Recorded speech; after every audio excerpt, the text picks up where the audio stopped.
Simpson's ने पाकिस्तान की champions trophy जीतने की पेशगोई कर दी। सोशल मीडिया पर एक बार फिर एनिमेटेड सीरीज दी सिम्पसन्स के हवाले से पेशगोइयों का चर्चा है और इस मर्तबा दावा किया जा रहा है कि इस कार्टून ने पाकिस्तान की चैंपियंस ट्रॉफी में कामयाबी की पेशगोई की है। ताहम हकीकत इस दावे के बरक्स निकली है। ये तस्वीर दरअसल मसनूई ज़हानत यानी AI की मदद से बनाई गई हैं और सोशल मीडिया सालिफिन को गुमराह करने की एक कोशिश की गई है।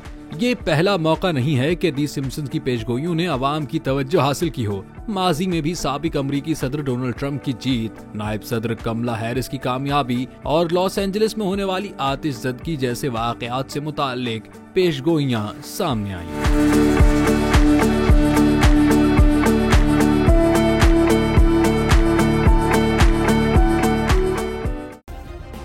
सब्सक्राइब करें और बेल दबाएं ताकि कोई खबर रह न जाए।